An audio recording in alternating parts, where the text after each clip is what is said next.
Alright guys, what's up? Welcome back to another Detroit Lions video. Today we're going to be mixing it up a little bit. We're not going to be going over a record prediction or a game prediction today. Actually, I got a suggestion from Luke G's field review that I really liked. I really wanted to do this video. I thought it would be very interesting. But before we get into it, if you are new to the channel or are enjoying the content, consider liking the video, subscribe to the channel, and sharing it with a Lions or an NFL fan.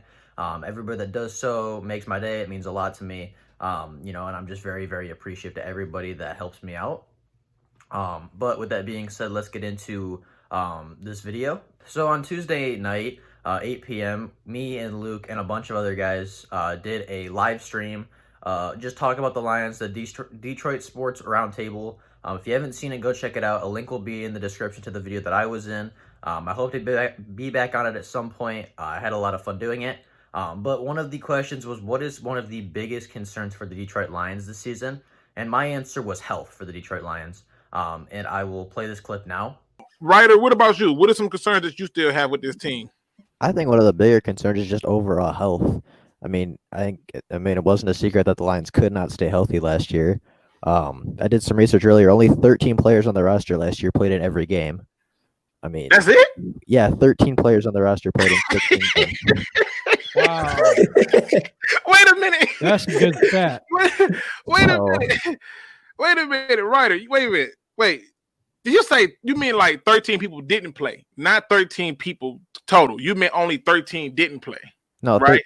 13 players on the team played in every game. Wow.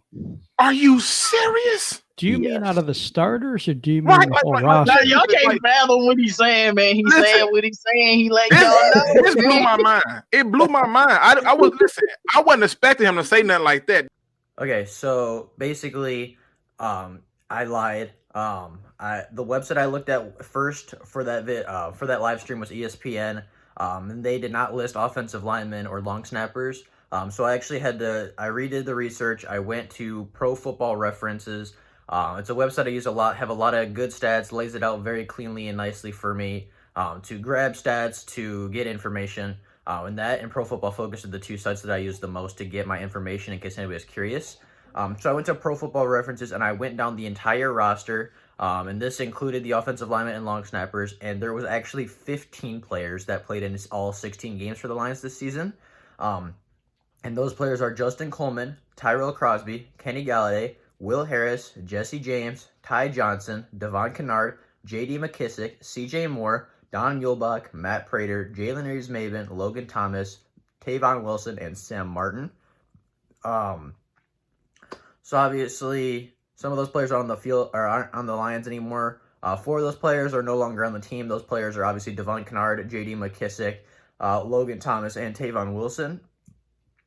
I think the biggest loss there is obviously Devon Kennard, but J.D. McKissick was a role player, and Tavon Wilson was a role player, even though I don't think Tavon was particularly, good in Detroit.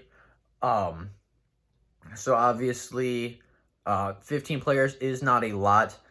That number is only 28% of the roster was healthy enough to play in every single game for the Detroit Lions, and only one player started 16 games for the Lions, which I think is absolutely ridiculous. That is such a crazy low number for an NFL team to only have one player healthy enough to start every single game for us. And I will tell you who that is when we get to him, but, at this point, I just kind of want to go down the list and tell you what each of those players did for the Lions, because some of them had huge impacts for us, and some of them did not have huge impacts for the Lions. So in no particular order, we'll start with Justin Coleman. Obviously, played in 16 games. Last year with the Lions, he had 1 interception, 13 passes defended, 3 forced fumbles, a fumble recovery, and 54 tackles.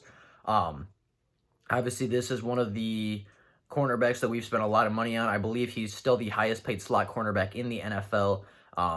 He played very well last season. Obviously, giving the Lions, 4 possible turnovers. I don't know how many of those forced fumbles we recovered, but he himself caused at least 2.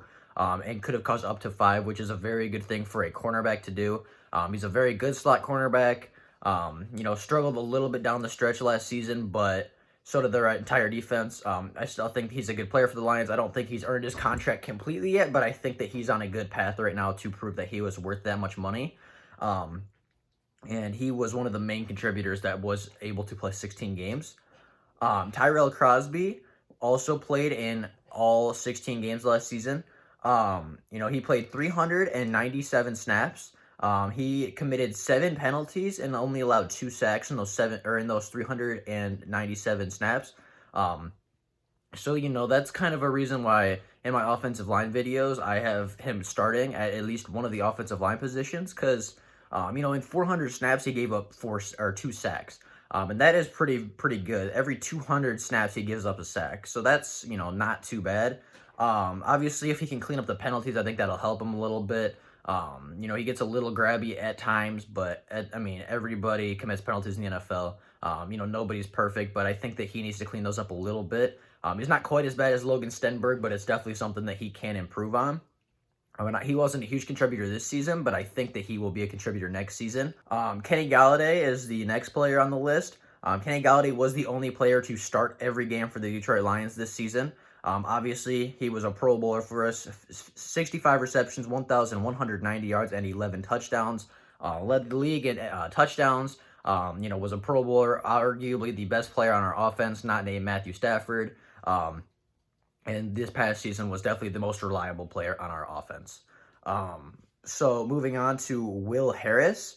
Will Harris was the 3rd-round safety that we drafted out of Boston College this year. Didn't play very well during the season. He had a couple splash plays, a couple impact plays where he looked like he was, starting to develop, starting to understand his role a little better. Obviously, in the preseason game against Houston, he had a very good game. He had a couple pass breakups. He had a forced fumble recovery, a touchdown. He had a very good game, and it felt like at times last season he was starting to develop, starting to read things a little better. But overall, as a season, he didn't have a great year. He started some games after Quandre Diggs left, but he played in every game. He had 3 passes defended, 1 sack, and 43 tackles. So, not great stats, but he's also a rotational safety, a 3rd safety, a rookie. So I think he can develop next year. Like I said, at times he looked like he knew what he was doing. He looked comfortable. He looked like he was just playing on instinct. He looked pretty good at some points. But there was also points where you watch him and he had no idea what he was doing. It looked like, he was out of position. He just wasn't in the right spot to make plays. And as a safety, I think you need to be able to either shut down at something so they don't throw at you, or if they test you, you need to be able to make a play and make them pay. And he didn't do that last year, but we'll see if he can, improve next season. A full year in the NFL, a full year under Patricia, learning the defense. I think he has skills to be a good player, but we'll have to see next season if he can actually develop. Jesse James was the next player. He only had 16 receptions for 142 yards and no touchdowns. We didn't use our tight ends a ton last year. Darrell Bevel really didn't use Hockenson a ton when he was in. Didn't really use Jesse James. I just felt like we were looking at wide receivers more than tight ends. And maybe that's just, he was trying to learn the offense. He was trying to learn the personnel that he had. Next year, I would expect the tight ends to get involved a lot more. But also part of it is our tight ends are blockers a lot because we're trying to be a running team. But I would still expect him to get the tight ends involved a little bit more next year, and I would expect Jesse James to have a bigger impact for the Lions. The next player is Ty Johnson. Last season, Ty Johnson had 63 rushing attempts for 273 yards. He also had 24 receptions for 109 yards, but was unfortunately not able to get a touchdown in the NFL yet, at least in the regular season. Ty Johnson is an okay backup. I think he showed flashes in the Green Bay games, especially late week 17 against the Packers. I think he had a couple really nice runs, in the preseason. He runs with good power and speed and balance. I just don't know next year if he's going to be able to beat out Kerryon Johnson or DeAndre Swift or even Bo Scarborough. Or heck, even, what's his name from New Mexico State, Jason Huntley. He has the speed that Ty Johnson has. Kerryon kind of has the balance, and, Bar Scarborough has a lot more power. I just don't know how much playing time that Ty Johnson will get next season. But we'll have to wait and see. I don't think he's a bad running back for us. Obviously, was one of the only players to play in 15 or 16 games, but we'll have to wait and see next year. CJ Moore played in 16 games. He had 7 tackles. He didn't play a lot in those games, but he did play at least 1 snap in every single game for the Detroit Lions this year. Don Muhlbach, played in every game. Obviously, one of the best long snappers in the NFL. There aren't a lot of snaps for long snappers, but he did play in every single game, which I'd expect. He's played in almost every single game for the Detroit Lions. Absolutely. You're just a tank, just an animal. Plays in every game, no matter what. And he's arguably one of the most reliable players in the NFL because he just doesn't miss games. Matt Prater played in every game. He was 26 of 31 on field goal attempts and 35 out of 36 for extra points attempts. Jalen Reeves-Maybin played in every game. He had 1 forced fumble, 1 fumble recovery, and 37 tackles. Jalen Reeves-Maybin is an okay coverage linebacker. He's kind of a smaller guy, undersized, so he doesn't play a whole lot in the NFL, but obviously he plays on special teams, and I think that he's an okay linebacker. I don't think that he's going to play a lot next season either, just because we brought in Jamie Collins. So I think that is going to not help his case for being a productive player next year. And then the last player to start every single game was Sam Martin, our punter. So, obviously not a lot of stats for punters, but he's not longer on the team either. So that's actually 5 out of the 15 players that are no longer on the team. Only 10 players on the roster right now played in 16 games last year. 10 out of 53 people played in 16 games. That is unacceptable. Obviously, a lot of that is out of your control. You can't control whether you get injured or not, but I just feel like it's either the strength and conditioning coach wasn't doing something right, or maybe it was just poor luck. Obviously, I wouldn't expect the Lions to be that injured next year. No team should ever be that injured where only 15 players on your roster, only 28% of your roster is healthy enough to compete for a whole season. That's just a crazy number, absolutely ridiculous. It should not happen.